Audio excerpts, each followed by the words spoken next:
Okay. Rolling on says, Mehran, why do people believe in God and never challenge the idea that no one has seen but just heard stories, while we are encouraged to challenge the status quo and at the same time? All right.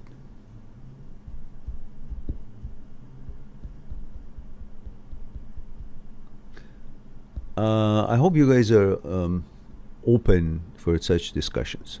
And I want to hear 1 and 2. 1 is for yes, 2 is for no.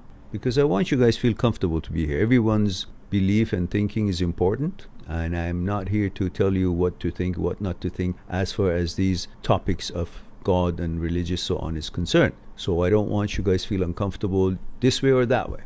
But there are things that you might want to get into discussion of it, and many may not. But that doesn't mean it's good or bad, because I have debates on both sides of it. I can talk pro and con or anything about it, and legitimately. So, all right, 1, 2, 3, 4, 5. That's it. 5 out of 14 people want to hear this discussion. What about the rest of you? Taking a break? 1, 2, 3, 4, 5, 6, 7. Give me one more. At least we'll be more than half. We're 14 people here. We got 7, guys. Democratically speaking, we need one more to be 8. There are 14 people here. Okay, we buy that. I see 8 ones, 8 yeses. I see 9 yeses. You trickies. All right. So here it is. I read the question again.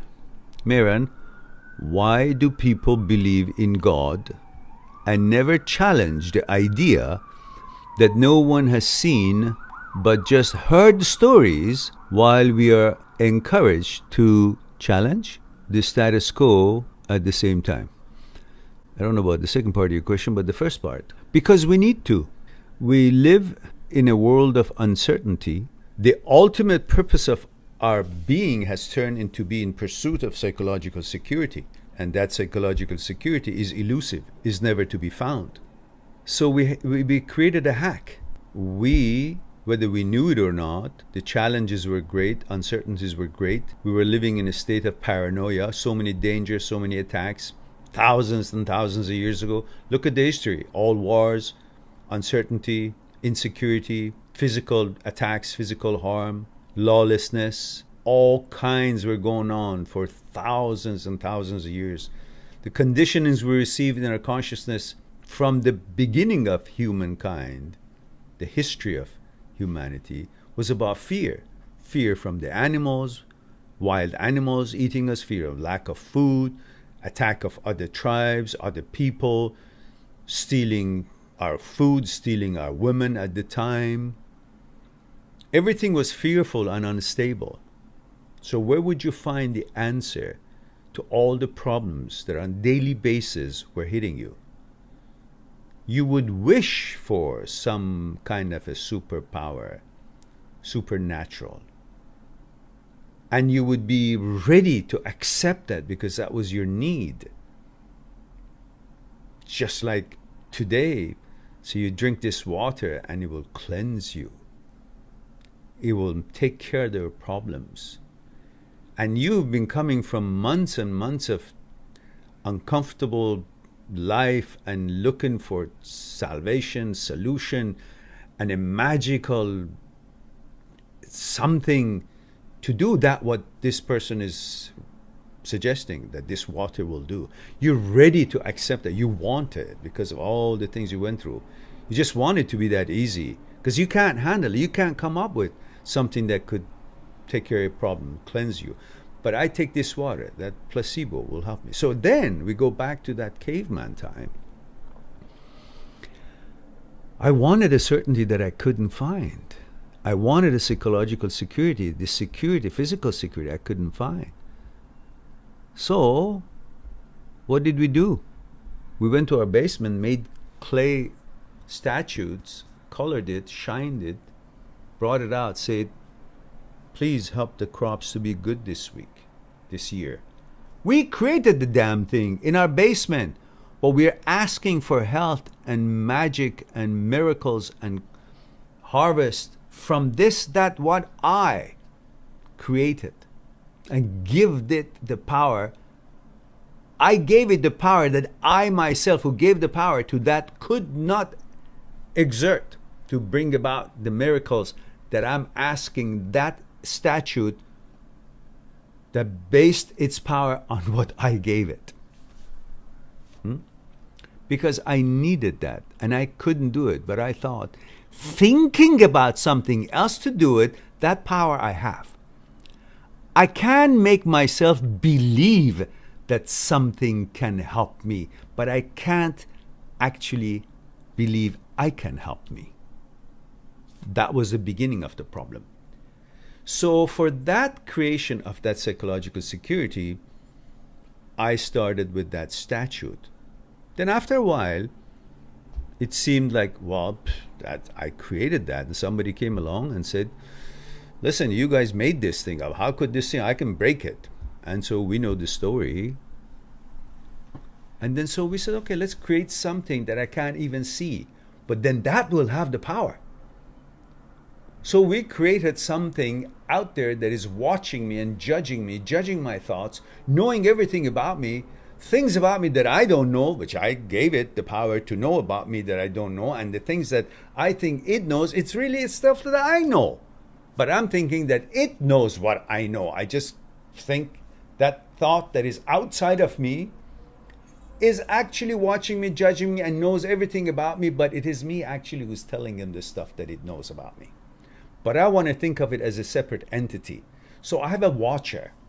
I created a watcher to watch my thoughts. So what I'm thinking, I have some thought, something that is watching my thinking. What is that something? That's another thought. That's my thought watching my thinking.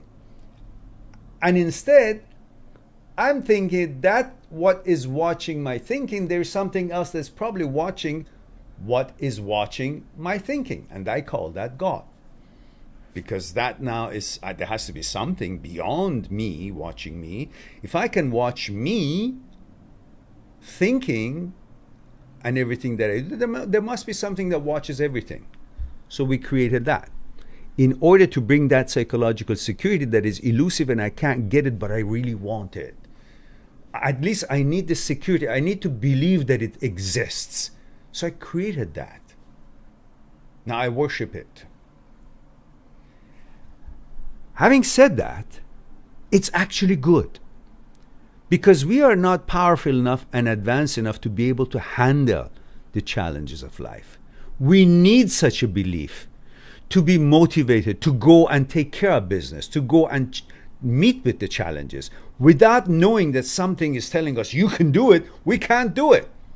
So we created something out there in the name of God that actually is going to help me to achieve what I want to achieve. And it's going to give me that security and confidence that I need. And it's all good. And it's going to keep me away from troubles that brain is creating and misleading me to get involved in mischief. But the belief in that what I've created, which is ultimately pure and clear and clean and perfect and cannot make a mistake, is now my guiding light, which in fact is my own consciousness. But I don't believe enough in myself to follow my own advice. I'm going to turn my own good advice to something that is coming from out there and give it all the good credentials and follow those credentials, because that is his command. And all his commands are good. Protects me from mischief, to hanging around the wrong crowds and do wrong things. And that's beautiful. That is actually, I recommend it.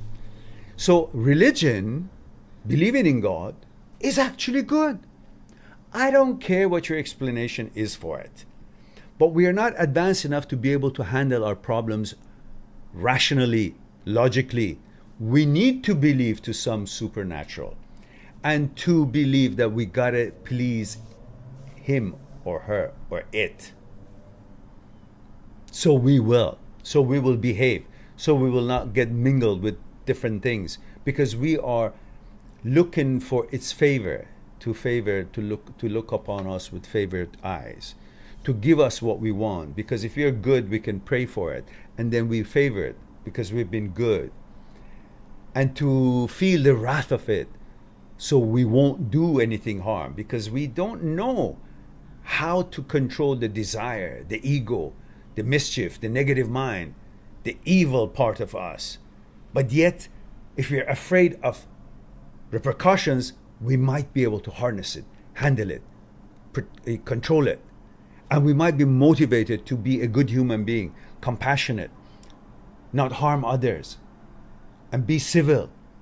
The things that the rules and laws says, the things that sanity says, but we need something else to kind of say, if you do that, then I'll praise you with, some money or some fortune or some health, that you're scared of it. What you're scared of, which is so important to you, your health, your loved ones. For the fear of losing it, you're believing something else to help you to protect those loved ones. So that's actually is being used by you in order to motivate yourself to be a good human being. The fear of losing what you love, to want to protect what you love, what's important to you, is going to make you to be a good person, because you're doing it trade. I'll be good, I won't be bad. You take care of my loved ones. Something that I am not able to protect them, but I hope something is. And to that something I pray. And it's good again. I don't care if it's true or wrong, but I know it's necessary. Because until to a certain age, especially childhood, we need that guidance, that belief in God, in whatever it is that you've created, something that you can look up to, that is beyond the dirt and the garbage that we see in this life, that is pure, that we can make it a role model, that we can make ourselves to follow that regiment, that principle. So that's good.